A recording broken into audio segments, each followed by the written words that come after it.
कल आपको किसी समय पर स्वामी सुब्रमण्यम, जिन्हें हम प्यार से बुआ जी कहते थे, वह 125 साल की उम्र तक जिए। यहीं भारत में उन्होंने बेंगलोर में प्राण छोड़े थे, कोई बीमारी नहीं। और मैं ख़ास बात क्या कह रही हूँ, उनके आँख पर 125 साल की उम्र में भी चश्मा नहीं था, कान में हेयरिंग एड नहीं था, बिना हाथ लगाए वो पद्मासन में बैठ जाते थे। और जब बैठते थे तो चाहे 10 घंटे बैठ जाएं तो उनको अपने कोई घुटने में या पाँव में या एंकल में कोई दर्द नहीं हो रही, पूरी इसी तरह बैठते। और कभी वो ऐसे झुक के नहीं बैठते। तुम देखो ना, सारे अद्धे बुड्ढे बैठे, ऑलवेज ऐसे इशारा करते थे। जरा से सामने बैठे वाला थोड़ा झुक के बैठ जाए ना, ये उनका साइन होता था। मतलब spinal column should be always erect. जिनका स्पाइनल कॉलम वीक हो जाता है वो बीमार भी जल्दी होते हैं, और जिंदगी का जो स्वाद है ना वो भी चला जाता है। तो स्वास्थ्य अपना बनाए रखने के लिए सूर्य उदय से पहले उठना जरूरी, और जब तक हो सके रीढ़ की हड्डी सीधी करके बैठना जरूरी। नहीं तो तुम ये भी कर सकते हो, जो दो फ्रेंड्स हैं आपस में जो परिचित हैं, तो एक दूसरे पर थोड़ा वॉच रखिए। जहाँ वो यूं जाए ना, एक मुक्का मार पीछे, जोर से मत मार देना, बट एक सॉफ्ट रिमाइंडर, सीधे बैठ, सीधे बैठ। ये जीवन हमें बीमार होने के लिए नहीं मिला है, ये जीवन हमें स्वस्थ होने के लिए, शरीर को प्राणवान करने के लिए मिला है, और जीवन में सत्य की खोज करने के लिए मिला है। बाकी तो शरीर जैसे एज होती है, from toddler to young one, to young one, to then a middle age, then from middle age to an old man or woman. This progression is going to happen in all bodies, irrespective of whether you are a gyani or a wise or a fool, doesn't make any difference. Everybody's body is going to go through this change. लेकिन अगर आप अपने शरीर को स्वस्थ रखते हैं, और ख्याल रहे ये जिस उम्र में तुम अभी हो, this is the best time to do this to yourself. अगर इस वक्त आप चूक जाते हैं तो ये जानिए, जैसे मैंने कहा ना, 28 साल की उम्र में ब्लॉकेजेस हो जाती हैं और उनको स्टेंट डलवाने पड़ते हैं। और अगर और भी ठीक नहीं रखता है तो अर्ली ऑनसेट ऑफ डायबिटीज़। अभी दिल्ली के एक बहुत बड़े हॉस्पिटल के हेपेटोलॉजिस्ट ने बताया कि उनके पास 24 साल का एक लड़का आया जिसका लीवर फेल हो गया। 24 साल का लड़के का लीवर कैसे फेल हो गया? कहते उन्हें 15 साल में शराब पीनी शुरू कर दी थी। अब क्या है ना, आपके फ्रेंड्स समटाइम्स वो कहते रे, अब गाने भी तो ऐसे चलते हैं ना, नहीं सीरियसली आपके गाने कैसे जो चल रहे हैं, जो पॉपुलर हैं, उसमें सब शराब की बात आ रही है, उसमें दारू पीने की बात आ रही है, दारू पी के हम शेर हो गए इसकी बात आ रही है। मैं मुबारक दूंगी उस गायक को जो ये लिखे कि शराब पीने से तेरा लिवर सिरोसिस हो जाएगा, माने सारे सेल्स लिवर के मर जाएंगे और फिर लिवर ट्रांसप्लांट कराना पड़ेगा। और लिवर कोई ऐसी चीज़ तो है नहीं ना कि तुम ऑर्डर करो अमेज़ॉन पे और तुम्हारे घर में डिलीवर हो जाएगा। और उसकी सर्जरी का अभी लेटेस्ट किसी ने कराया है, उनका 50 लाख रुपया खर्च हुआ और आज 5 साल हो गए हैं। वो खुली हवा में नहीं जा सकते कि इन्फेक्शन ना हो जाए, वो सब लोगों से नहीं मिल सकते कि इन्फेक्शन ना हो जाए। कभी ये कम हो गया, कभी क्रेटिनिन बढ़ गया, कभी यूरिया बढ़ गया। आज 5 साल हो गए हैं, आज भी वो स्वस्थ नहीं है। लिवर ट्रांसप्लांट तो हो गया लेकिन बीमार अभी भी वो हैं। 5 साल से वो मुझे मिलने नहीं आ सके क्योंकि वो बीमार हैं।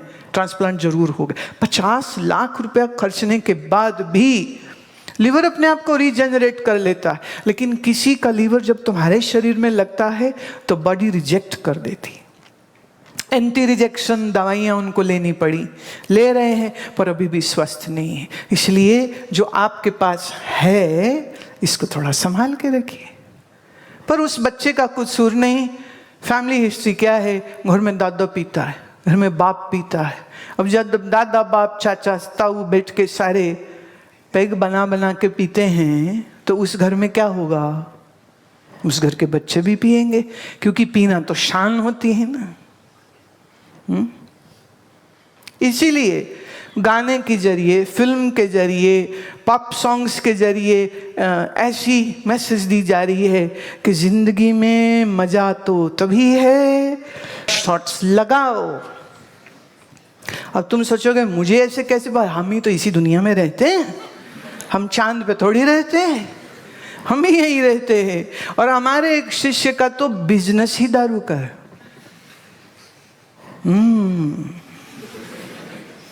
और जब फेस्टिवल और शादियों का सीजन होता है वो बड़े खुश हो रहे थे, कह रहे बड़ी सुक्की कमाई हुंदी, सुक्की कमाई, पंजाबी है सुक्की कमाई हुंदी। मैं कह वैसे तुम्हें कभी ये ख्याल नहीं आता कि तुम्हारी इस शराब की वजह से लोगों के घर बर्बाद होते, सेहत बर्बाद होती? कहते तो वो तो उनको मजा भी तो आता है ना, वो मजे के लिए पीते हैं, बाकी वो कितना पीते हैं ये तो जिम्मेदारी उनकी है ना, हमारी नहीं है।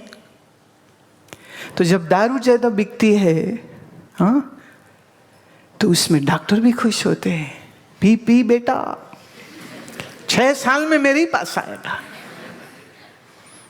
इसलिए वो एडवर्टीजमेंट करते रहते हैं, लिवर एंड बिलियरी डिजीजेस के लिए हमारे पास आइए। डॉक्टर्स की आजकल एडवर्टीजमेंट चलती, डॉक्टर्स की वेबसाइट्स है, आपको वो बताते हैं कि कहाँ हम आपकी सेवा के लिए बैठे हैं। पर कोई ये नहीं समझाता है कि ये 4 दिन का मजा और फिर सजा, ये कोई नहीं बोलेगा। तुम्हारी शादी में दारू, तुम्हारी हैप्पी बर्थडे में दारू, अरे और तो और बाप मर गया तो भी दारू, बोले दुखी बड़ा हूं इसलिए पी रहा हूं। और खुशी हो जाए तो भी दारू।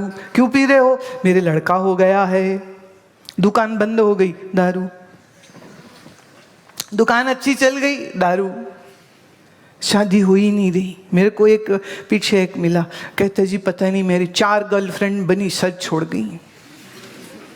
मैं इतना दुखी हुआ, और फिर शराब, और फिर तुम्हें मालूम वो अभी कुछ 2-3 दिन पहले ही यहाँ से गया है। शराब पी पी करके और साइकोटिक ड्रग्स ले ले करके उसकी जिंदगी का सत्यानाश हो गया। एक बहुत अच्छा स्पोर्ट्स पर्सन था, और फिर एक बीमार, और जिसको घर वालों को every now and then mental hospital ले जाना पड़ता और इलेक्ट्रिक शॉक्स लगते थे। हुआ क्या?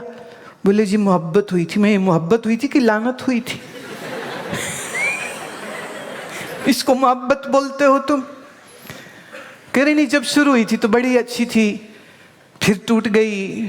फिर वो फिल्में आपको सबक देती हैं ना। देवदास बन गए। देवदास क्या करता है? दारू पीता है, दारू पी के नाली में गिरता है, कुत्ता मुंह चाटता है। तुमने लेसन ले लिया, तुमने ये लेसन अपने हिंदी सिनेमा से ले लिया। तो जब तुम्हारी जिंदगी में ये सीक्वेंस आता है, यू फॉलो द सेम। और फिर शरीर का क्या होता है, नोबडी वरीज अबाउट इट।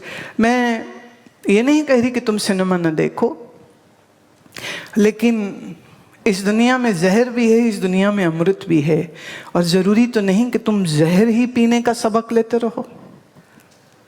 हाँ, अजीब बात यह है कि ये आपके अभिनेता, आपके स्पोर्ट्स पर्सन कई बार दारू की एडवर्टीजमेंट कर रहे होते हैं, जबकि वो खुद पर्सनल लाइफ में पीते भी नहीं।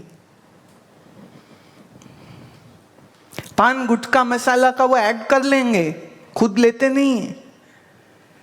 अपने बच्चे को नहीं देते, पर दूसरों के मर जाएं कैंसर से उन्हें कोई परवाह नहीं है। और तुम भी ऐसे बेवकूफ हो, जिसको देखा वो लेता है, डर सबको लगता है?